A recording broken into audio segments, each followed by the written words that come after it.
Welcome, everyone, to the Animal Health Career Panel. My name is Scott Culbertson. I am the Connected Learning Coordinator for Southwest Washington, and this is our third in a series of 7 panels. This one on animal health, as I mentioned, and we are very, very excited to have a really excellent panel for you today, ranging from all aspects, actually, of animal care. Expertise online today. So we're excited to bring that to you. Thank you to the students who submitted questions in advance. We are going to do our best to get to all of those. And so this panel, much like the others, is brought to you by Career Connect Southwest, which is a program of ESD 112. And now I'd like to introduce Chad Mullen, who is our moderator for today. And will be taking us through the questions and the discussion. So, Chad, over to you. Thank you, Scott. My name is Chad Mullen. I'll be hosting today, and I'd like to start with a few minutes to have each of our panelists introduce themselves with their name, position, employer, and maybe a bit about yourself as a person. Ava, I'd like to start with you. Ava, would you start us off? Yeah. So my name's Ava Bartley. I'm a licensed veterinary technician in Washington State. I've been employed by Banfield Pet Hospital in a variety of different roles since 2012. Currently, I am a member of the student programs team at Banfield, and I work with vet tech students and help them coordinate externships and help with campus outreach. Great, thank you. Cameron, would you go next? Yeah, I'm Cameron. I just wrapped up my second year at Texas A&M University, so I'm just starting my 3rd year of vet school. I did my undergrad and my master's at A&M, and I'm really excited to talk to you all about veterinary medicine. Awesome, thanks for being here, Cameron. Dr. Vance, would you tell us about yourself? Yeah, my name is Tyler Vance. I am a veterinarian, and my wife, who's also a veterinarian, and I own Summit Animal Hospital in Camas, and we have owned this practice for about 5 years, and been a veterinarian for about 10. Awesome, thank you. Emily, will you tell us about yourself? Hi, my name is Emily Lewis. I'm the senior staff attorney for the criminal justice program at the Animal Legal Defense Fund. I went to law school in Vermont, but I'm from Chicago originally, and I'm looking forward to talking to you about what I do in this position and the variety of different career paths you can take in animal health. Thank you. We're looking forward to that too. Thank you, Emily. Hannah? Hi, everyone. My name is Hannah Brose, and I grew up on a farm and have just always loved working with animals. And so I had the opportunity to go to Oregon State University and receive an undergraduate degree in animal science. But I found that I really enjoyed teaching other people about animals. So currently I work for Washington State University, and I'm a professor in agriculture and natural resources. And I get to do a lot of education around farm and livestock animals in that position. Great, thank you for being here. Thank you all for being here. Really excited to have such a diverse panel with so many different fields represented today relating to animal health, animal well-being. So I have a question for all of our panelists to start off. And again, Ava, we'll start with you. This first question is, remind us of your job title and tell us what types of things that you do on a daily basis in your job. Well, as a veterinary technician, my background is primarily small animal surgical nursing and anesthesia. So when I'm in the clinic, I'm working with the veterinarian who's on surgery that day to help prep patients and make sure that they're all ready to go for their procedures. So drawing blood, getting their lab work done, placing an IV catheter, and then when the doctor has cleared them for their surgery, I go ahead and administer the anesthesia and assist with their whole stay in the hospital. So that's pretty much my day in a nutshell. Very interesting. Cameron, how about you? I'm the veterinary student, and so my day is a lot of school and a lot of studying. We just finished finals a couple weeks ago, so we're sort of going into our summer internships and clinical experiences. So I'm shadowing at a clinic right now and just kind of following the vet around to see what they do all day. But during the semester, it's mostly just school and studying. Have there been any classes that have been kind of stand out from the others for you?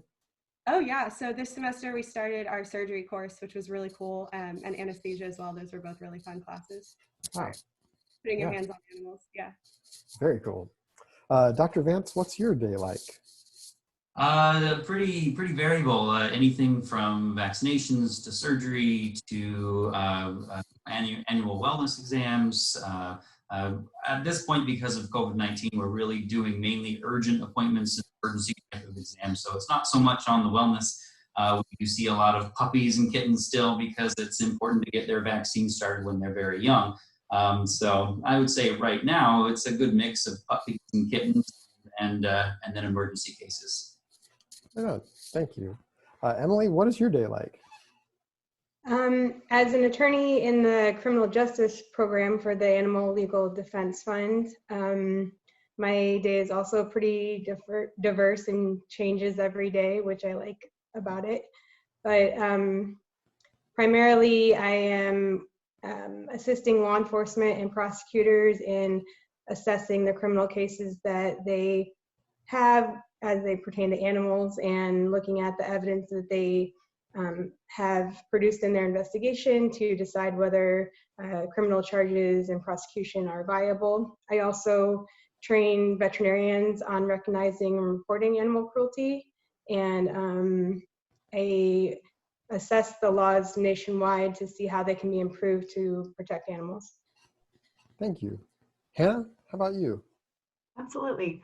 Well, as a professor for Washington State University in a extension-based position, I often am helping to solve the local problems that come up. So sometimes that might mean being proactive and hosting a class. So for example, right now, a lot of people are interested in getting chickens, and they might be the first time they've ever owned chickens. And of course, there's chickens that are best for laying eggs, and there's chickens that are best for producing meat, and helping people to understand what breeds might be right for them and how to make sure that we're caring for them appropriately through all the stages of their life or whatever their goal might be. And then I get a lot of phone calls and a lot of emails from people. It could be from a cattle rancher or horse owner or somebody who's brand new to, they just bought some property and they're excited to buy some goats, and how many can they have, and which ones would be best. And so just helping people solve whatever questions they might have, and that varies every single day. Awesome, thank you. You all seem very passionate about your fields and the way that you, the work that you do. A question for Hannah and Emily, and then any others that would like to jump in as well. Hannah, we'll start with you. I wonder what makes you passionate about your field? What brought you to this kind of work, and what keeps you going? Yeah, well, I actually got to go to Oregon State University when I was in the 4th grade, and we toured as part of my 4-H club. We toured around all of the animal science buildings on campus, and I could not believe that you could go to college and study animal science. Like, that was the coolest thing. I had no idea that you could do that. And from that time on, I knew that that's where I wanted to go, and that's what I wanted to study. And then I learned a lot about the different options. There's a lot of things that you could do with an animal science degree.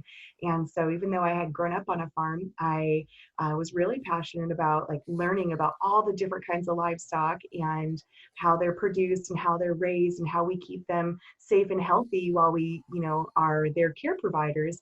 And then I just discovered that I really enjoyed teaching other people about that. So that education was a way where I could combine my passion around livestock and animal science, and also my love for helping people to pursue their passions. So when people come to me and ask me to help them solve problems, sometimes they might have a business that's related to animals. And if I can help them, they're going to be more profitable, their business is going to be more successful. And then also their animals are going to be happier and healthier. And it just feels like a real win for me. Right on. Thank you. Emily, how about you? I was also passionate about animals at a very young age, and I went to college at the University of Portland, graduated with a degree in political science, and I wasn't sure what I was going to do with that degree. It was just a subject I enjoyed learning about, and I volunteered at the Animal Legal Defense Fund right out of college, and that's where I realized that I could have a very big impact on a huge number of animals if I were to go to law school and use that degree on behalf of animals. So I did that, and through that experience, I realized that the criminal justice realm and animal welfare and where they intersect was where I had the most interest. I felt compelled by how vulnerable animals are, how much they rely on people to do right by them, and I felt strongly about holding people accountable who did not treat animals well, and at the same time rescuing those animals from those situations. And prior to my position currently, I was for about a decade the attorney for the investigations department at the Oregon Humane Society, where I had the opportunity to literally remove animals from situations that were terrible for them to be living in. And really what keeps me going is the resiliency of animals and their ability to come back from situations like that are unimaginable and trust people again and be put in new homes and have this second chance at life. I think there's a lot we can learn from that, and it gives me the drive to keep doing the work even though some days are hard, just learning about that kind of those situations. Yeah. Emily, if I could ask a follow-up question. You mentioned that out of college, you had a volunteer experience that started you off down this path or continued on this path. Can you tell us more about that? I wonder if our students would want to know how sometimes volunteer opportunities can turn into career opportunities. Yes, in fact, all of my jobs that I've had started out as a volunteer experience.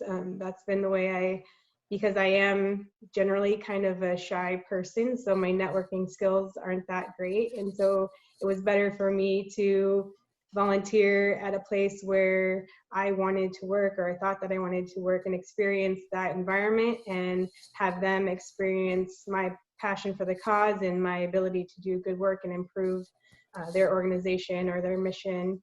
And so I've done that a couple of times in my career, and I think it's a great way to both figure out if that is what you want to do and make the connections that you need to make in order to move forward in that field. Anyone else on the panel have an experience with volunteerism and how that has turned into career options or a chance for you to explore the career a little more? Yeah, I had the opportunity to volunteer at my local Humane Society in Vancouver, Washington as a high school student, and that really kind of ignited my passion for not only shelter medicine, but just for veterinary medicine in general. And to Emily's point, just the resiliency of animals and the love that they can share even when they've come from really, traumatic situations was so inspiring to me. Watching animals come in that had, been rescued from a hoarding situation or something that was just very horrible for them, and then watch them be rehabilitated by the shelter staff and then be adopted into loving homes was just one of the most beautiful things I can imagine.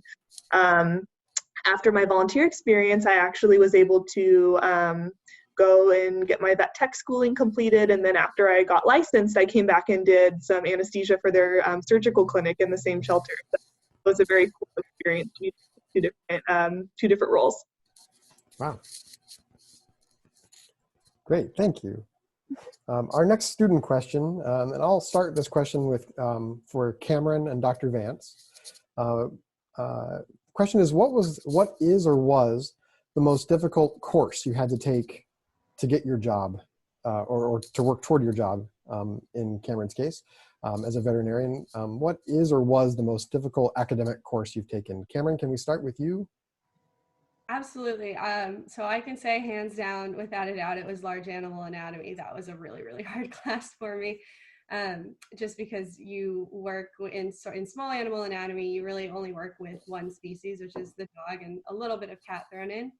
And with large animal, they bring in, you've got goats, cows, horses, chickens, pigs. There's just a lot more to learn. And so I really, really struggled with that. And then, so I would sort of recommend maybe getting some anatomy experience before you head off to vet school.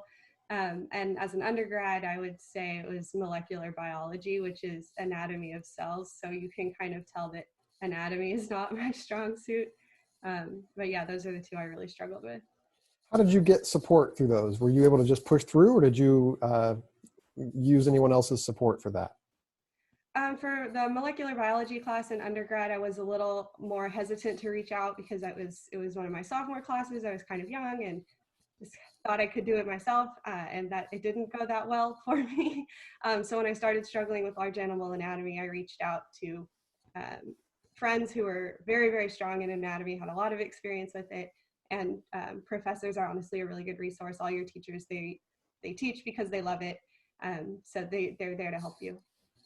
This is a question for all of the panel, anyone who cares to contribute to it. The question from a student is, although I love science and animals, it would be difficult for me to work with sick and injured animals. Should I consider a different career path? So maybe we'll go down our line here if you'd like.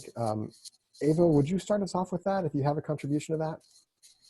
Yeah, I certainly can relate to this question, and I think that it's one of the more scary areas of veterinary medicine, handling traumatic cases and animals that are very, very sick and very injured. What I will say is that going through the schooling and really diving into the profession will give you the tools and the knowledge you need to really help. And, you know, rather than just being somebody that doesn't have the medical background, you're really able and empowered to improve that animal's well-being.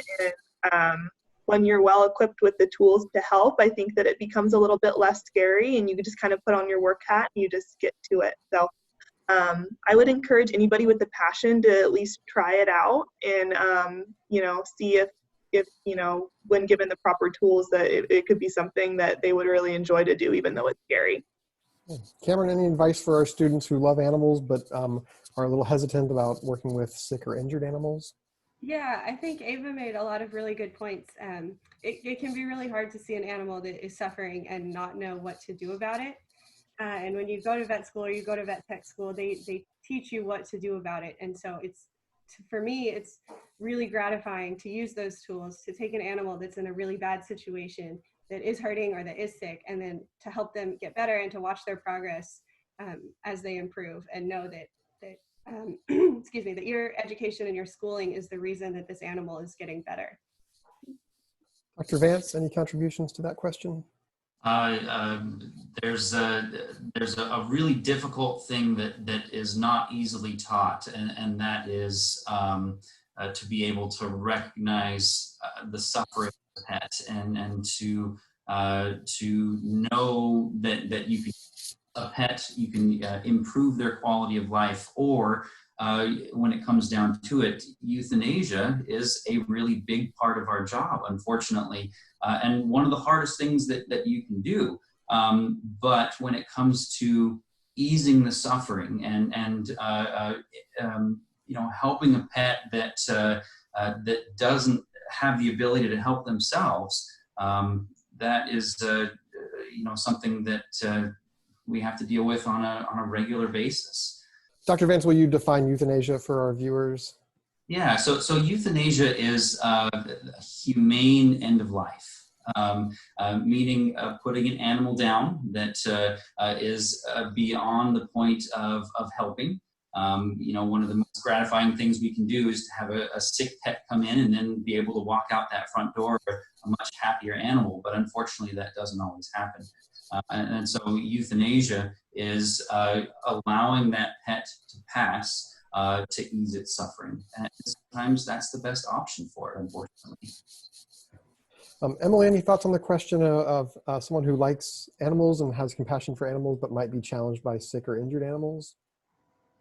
I think everyone on the panel gave really good answers to this question. The only thing I would add is that working in this field, I think everyone is very passionate about animals, and you also have to be aware of your own self-care so that you can continue doing that good work. And something in the industry, it's called compassion fatigue, where you are putting all of yourself into caring for these suffering animals, and it is affecting you emotionally and mentally. So part of choosing a career path in this realm is taking care of yourself so that you can continue to stay mentally healthy and do the good work that you're doing. Thank you. Hannah? Yeah, I think I would just, remind people who love animals but aren't quite sure, are exploring career options and aren't quite sure if being around, such sick animals that need such extreme care and are suffering, if you felt like that wasn't for you, I think what I'd remind them is that there's other career opportunities where, you could have some formal training in animal science, and you could put, that passion into other careers. You could be a nutritionist who comes up with, the perfect, formulated rations to feed livestock or to feed 2 dogs. Like, you wouldn't necessarily, you could do a lot of really good things for animals without actually having to work with animals that are sick on a regular basis. And I would also, in addition to other career opportunities in animal science, you can be somebody who loves animals for the rest of your life, and you could have a job that's completely unrelated to animal science if you wanted to. Most people who own cats and dogs and other livestock, many of them, that's not how they make their living, but they still get to enjoy the benefits of having their own animals for the rest of their life. So just an opportunity to always be involved with animals your whole life long. And then also considering that there's other ways to be able to be involved in animal science or with animal health where maybe you aren't working day to day with sick animals. Thank you. Dr. Vance, we have a question from a student about your kind of work. So the question is it true that many vets are also entrepreneurs? And if so, how did you gain business skills? I would say that yes, a lot of veterinarians have to be entrepreneurs. They have to be able to come up with new ideas to promote themselves. There's a lot of competition in the business, and being unique and setting yourself apart is very important. I would say that a lot of the things that I've learned about business have been I've had to learn it over time. There are a lot of opportunities to learn about business. In vet school, there's clubs that you can be in to learn about how to run a business. I wasn't too smart in vet school, and then I didn't become a part of those clubs. And then afterwards, I was kicking myself. And so, relying on staff is very important. Relying on other veterinarians can be very helpful. I have some very good friends who have been business owners for a long time, going back to relying on friends and family to help you learn things so that you can better yourself and better your business is pretty important. Thank you. Cameron, we have a question related to schooling that I wonder if you'd start us off here. Student asks, my grades in high school are only average. What advice do you have for me if I still want to work in animal science? I would say first, don't in any way let that stop you from pursuing a career in animal science. I think the best advice that I can give anyone who thinks they want to be a veterinarian is just take it step by step. So don't worry about, right now you're in high school, you don't have to worry about getting into a great vet school. So first focus on getting into college. And then once you're in college, focus on what you need to do to get to vet school. And once you're in vet school, focus on what you need to do to pursue, if you want to pursue like a specialization and do a residency type career path. So I would say if you just have average grades now, that's okay. Go to college and get the grades you need and get the clinical experience you need, and that'll help you get into vet school. I can say I did not have the best grades in college. My GPA was on the low end of the average for vet school, but I had way above the average for clinic hours. And that just means hours that you've worked in a vet clinic, either as a tech or that you have shadowed a veterinarian. And it's really easy to get those hours. For me, I just reached out to about 6 clinics that were around my house, and they all were totally helpful. They love to work with students, and they said, absolutely, come get your clinic hours. Well, they helped me a lot. And I think that gave me an edge over my grades to get into vet school. Would anyone else like to contribute to that question? Yeah, I totally echo what Cameron said. I work with a lot of vet tech schools, and I get a lot of feedback from them regarding their admission requirements, and across the board, they really value clinical experience, and they want students to come in that are really familiar with the industry and know what they're getting into. Veterinary medicine is just so diverse, and what you're seeing every day, it's not just playing with puppies and kittens, although we do get to do that. There's a lot more to it, and we deal with people constantly, and there's so many different areas in which we have to be really proficient, and there's just so many different things that you get exposed to when you're doing those clinical hours that make you a really viable candidate. So certainly call around, get your foot in the door whenever you can. Get into the door with an emergency clinic, with a shelter if you can. Really get a diverse background going into it so they know that you're a really well-rounded and well-informed candidate. Thank you. I have a question from a student for Emily and Hannah. And Emily, we'll start with you here. The student's question is, what is one skill that you developed in your career that you didn't expect to learn? I think there are so many over the course of my career, but I think an important one was how to be an effective writer and communicator generally. I think that, I've always enjoyed reading and enjoyed school, but I really worked hard on my writing skills, and that has been extremely helpful in every step of the way over the course of my career. Yeah, great. And Hannah, any thoughts on that question?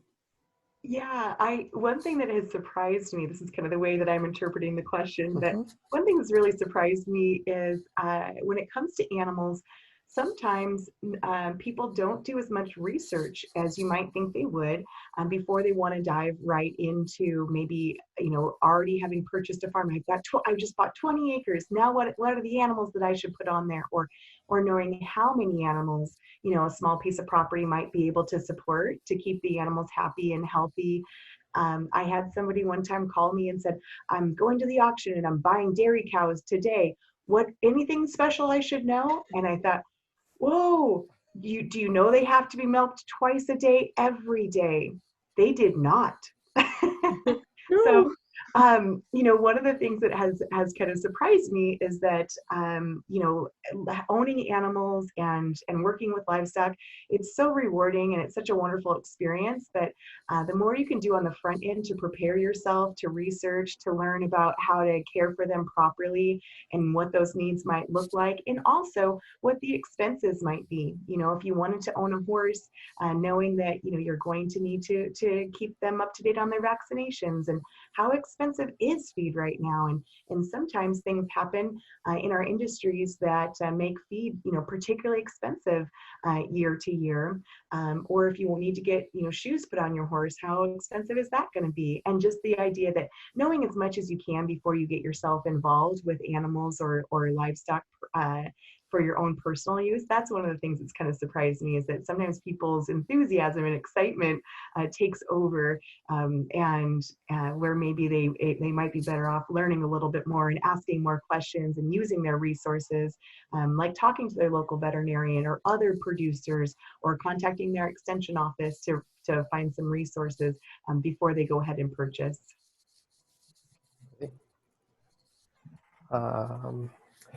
A question for all the panelists from a student. The student asks, did you have any mentors along your way? Someone who you felt comfortable talking with about your career goals or your career path? Yeah, so we'll do the short version. Would anyone like to start with that? Did you have any mentors coming up?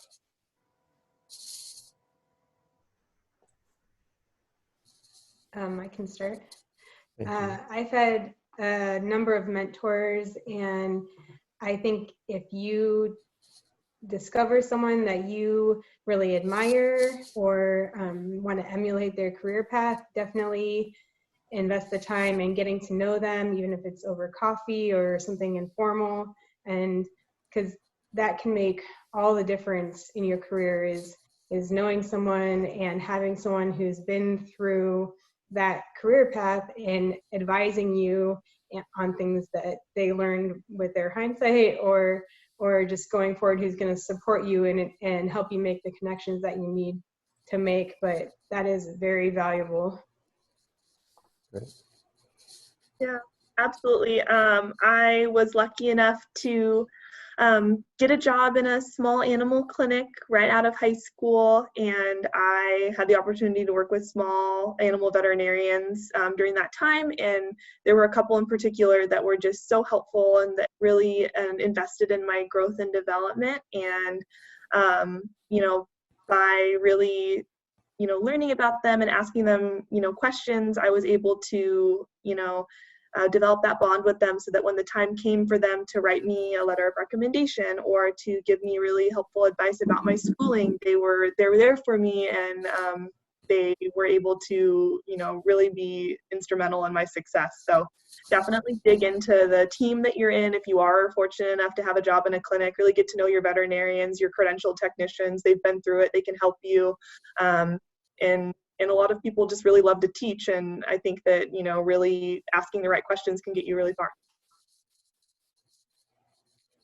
I had a similar experience. I worked for a large animal veterinarian all through high school, and he was such a tremendous mentor for me. I learned so much about the idea that not only are you caring for these animals, but you're also running a business, and what it looks like in a rural area when you're the only large animal veterinarian, and those calls happen at all hours of the day and night, and it was just a really good experience for me. But part of that mentoring, when I started pursuing a degree in animal science, by the time I was a senior, that mentor and I sat down and we talked about all of my life goals, and together we actually were able, to come to the hard, sad conclusion that probably applying to vet school wasn't what I wanted most, and wasn't actually going to, be the thing that was going to get me where I most wanted to be. But I had that really established, solid relationship with somebody that if I had decided I wanted to apply,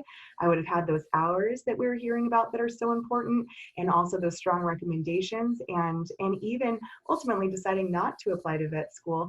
That was something that my mentor and I, really talked and sorted through together. And so I think, developing those mentor relationships are so critical and so helpful as you're deciding, what career path might be best for you. Cameron or Dr. Vance, any additions to that, or have you served as a mentor? I have not served as a mentor, and that maybe a little bit for sort of the younger first year students, but I had a mentor who worked at the clinic. I worked as a tech through undergrad, and there was a vet there who was just really awesome. And I think it started with just constantly following her around and borderline harassing her with all my questions. I was like, what are you doing now? What are you doing now? What are you doing now? And she eventually, you find the person who will take the time to explain what they're doing every 2 seconds to you, because they realize you're passionate about it. And I think that's the person that you want to sort of attach yourself to and stick with that person. And she ended up writing, she's written me rec letters all the way through my education. And even now, if I come across something confusing in class, I can text her and say, hey, Dr. Schreers, I didn't quite understand this thing. And she'll she'll come right back and have an answer for me. And so that's been a really valuable resource. Cameron, what is a rec letter? A rec letter, so you have either like a professor or a veterinarian or someone that you've worked for will write you a letter of recommendation when you're applying to either like a graduate program or a veterinary program, and they basically recommend you as a candidate. They say you're awesome, that you're really passionate about veterinary medicine, and you want to go to vet school, and that you'll really add to their school. Probably pretty hard to get those rec letters if you're not volunteering in the field that you're hoping to go to school for. So, or whatever your after high school plans are. So a message to our students watching that, if you have volunteer requirements, if you have to do volunteer hours, really think of how you might use those purposefully, not just to check off that requirement for your graduation, but to check off the requirement for graduation and to make some important contacts along the way. Dr. Vance, anything? Require a rec letter from at least one veterinarian. So it's definitely something that's good to have in your back pocket. Interesting. Dr. Vance, anything to add to that? Mentorship? There was several people that stand out in helping me kind of attain my goals, and one of them was my dad. I mean, he was a small animal veterinarian, and so I got to just learn so much from him. I remember when I was really young, going out late at night to help deliver some baby goats and help pull porcupine quills out of a dog that tried to get into a fight with one. And so, he was able to really help me decide what I wanted to do and kind of help me find what worked best for me in terms of shooting for that goal. And then even just some of the mentors that were given to me by the school. I went to Washington State University. Go Cougs, by the way. They assign you a mentor while you're there to help you kind of pursue your ultimate goals. And they were so great. They really knew their stuff, and that helped me so much in just fine tuning the classes that I would take and the volunteer opportunities that I made. So it really was so helpful to have several people to rely on. Great, thank you very much. This is a very pragmatic question from a student. Student asks, is there demand for your job? Meaning, are there positions available, and it looks to be like there will be positions available in the foreseeable future. And do you know the entry-level pay for positions in your field? And maybe we'll go kind of in some reverse order. So maybe we'll start with Hannah and then go to Emily next. Hannah, are you familiar with the kind of job prospects in your field? Yeah, gosh, what an interesting time to be thinking about that. That's right. Most of our students at Washington State University have been sent home and are receiving online education right now. So it's an interesting time to be thinking about that for sure. Whenever there's disruption with our economy, that can mean that there's a downturn in the job market, and we expect that through the university system that will that this is something that will hit us. But if you are somebody who has and I guess this could be true for not just in animal science, but in any area that you're particularly interested in. If you have a true love or a passion for a subject or a content area, a wonderful way to be able to share that with others is through education and through teaching. And so maybe that could be, teaching at an elementary or a high school. I taught high school agricultural education, and one of the classes that I got to teach was animal science. And I really, really enjoyed the opportunity to get high school age kids excited about that. Not every school has agricultural education programs, but then moving on into a private sector positions, I also was able to teach by hosting big symposiums and programs around the ideas around agriculture, and often like maybe even a cattle symposium in Montana, things like that. So a student, if they're interested in a certain field, animal health or otherwise, could just do an internet search for the job title and wages and find out. And that's really important. That's something that I didn't always think was the most important thing. And it's not, to me, continues to not be the most important thing. But if you think about, what your personal goals are, and what would it take, what kind of a salary range would you need to make to be able to have the life that you want, that, those are things that you can look at before you even begin to pursue. So I think the idea of, is there good job availability? How much might I make? And would that help me to reach all my personal goals? And also, how much debt might I take on? How much does it cost to get through veterinary school, for example? Those things might be well worth looking into. And those are things that, that through some pretty easy searches, you can come up with some good figures and some information about that. Thank you.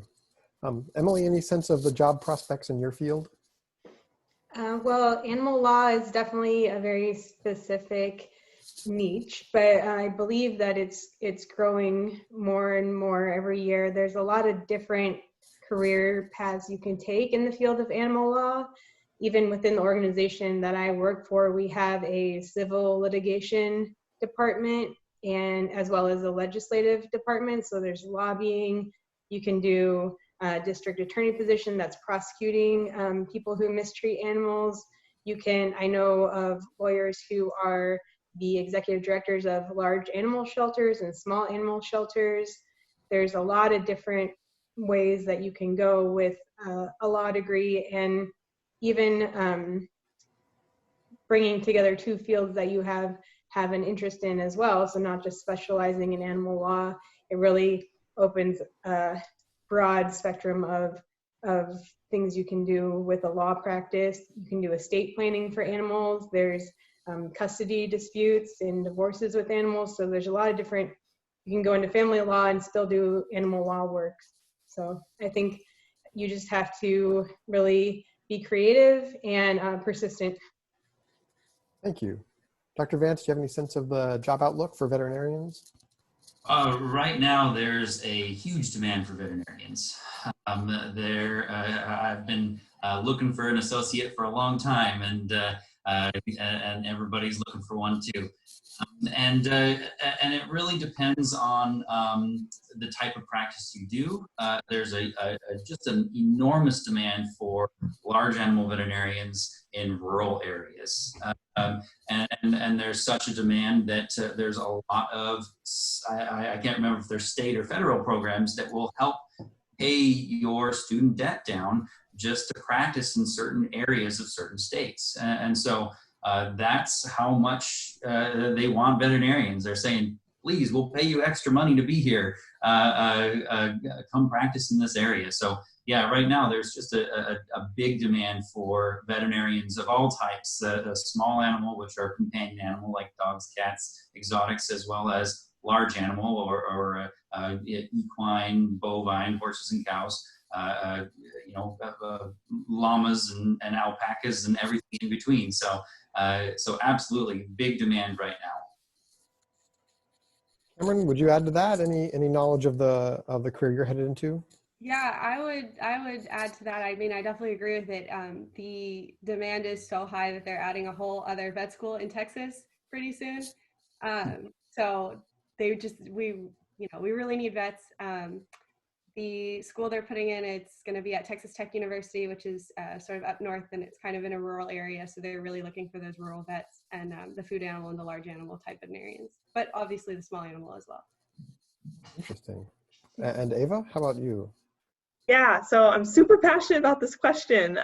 Although I am a licensed technician, I hold a position in talent acquisition for the company I work for.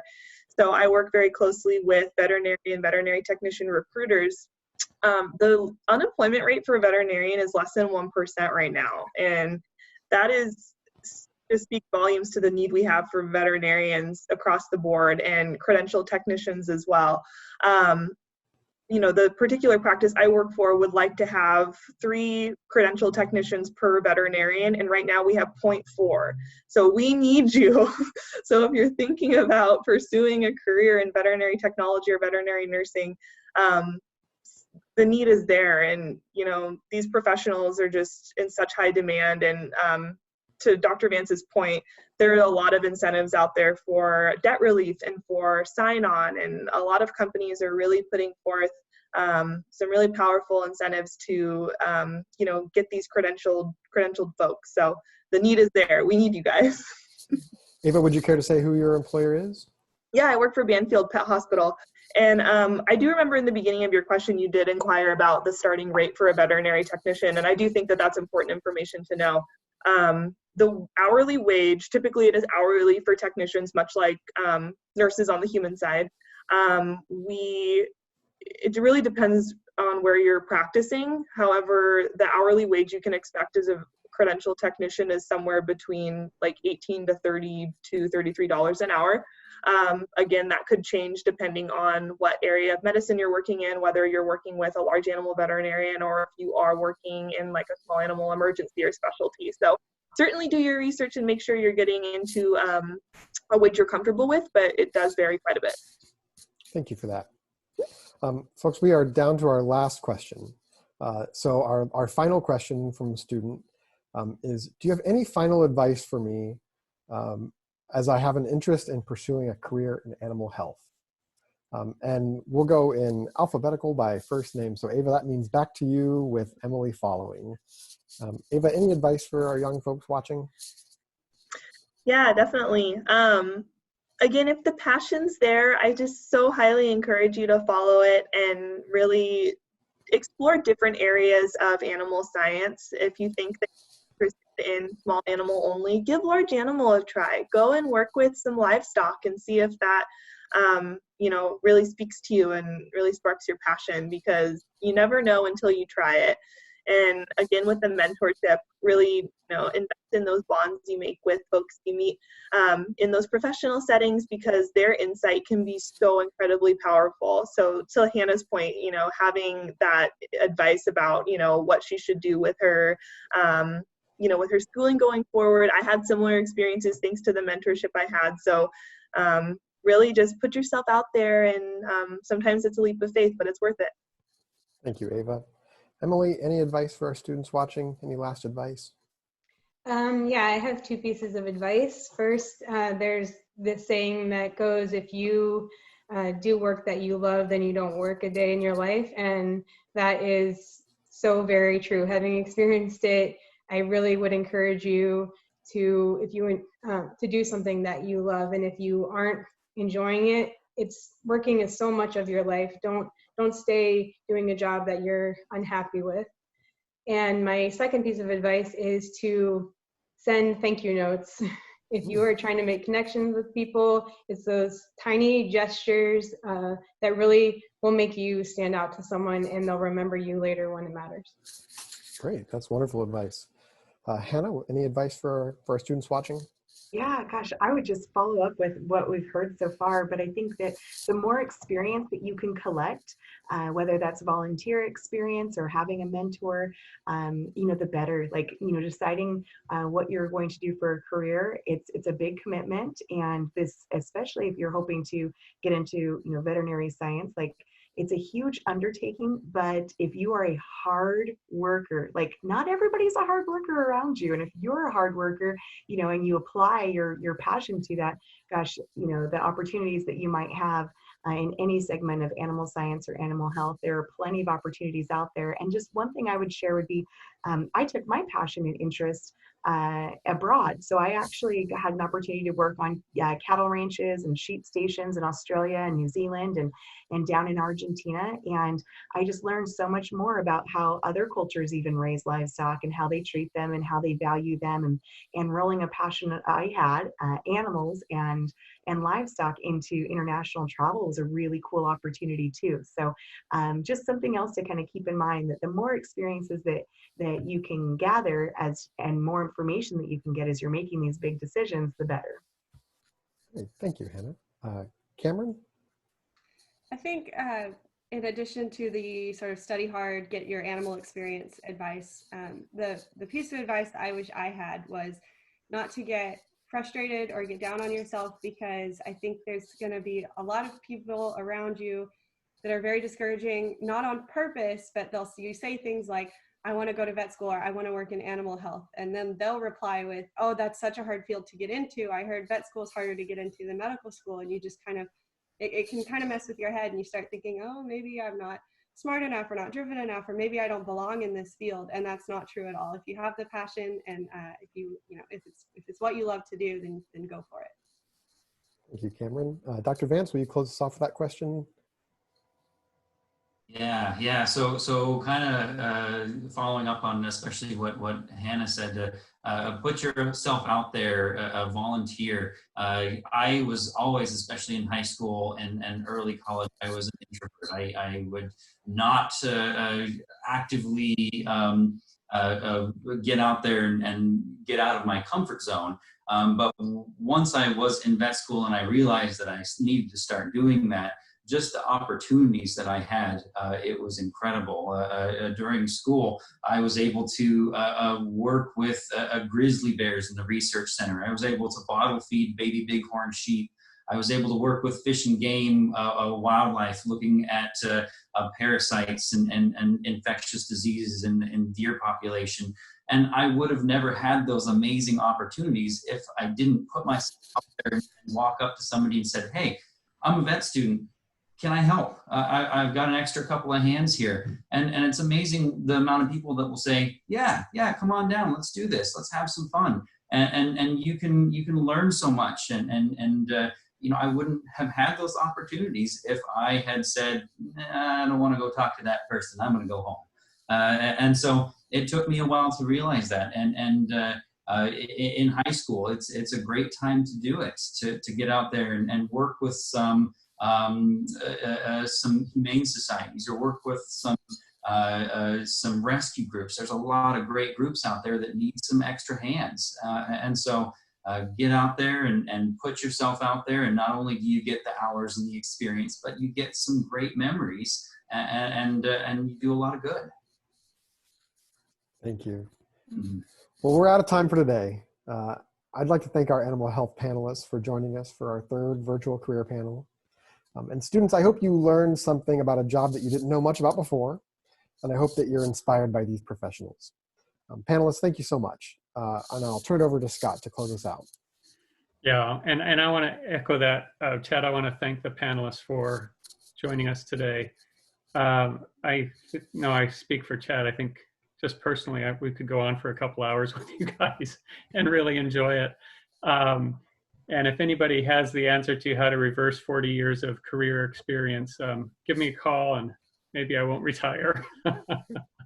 But thank you for your time. Students, keep the questions coming. Next week, we have the Natural Resources panel and an exciting group of professionals for that session. So check back in next week. We're excited to keep these panels going through the end of the school year. And we will conclude with that, and a great big thank you to our panelists once again.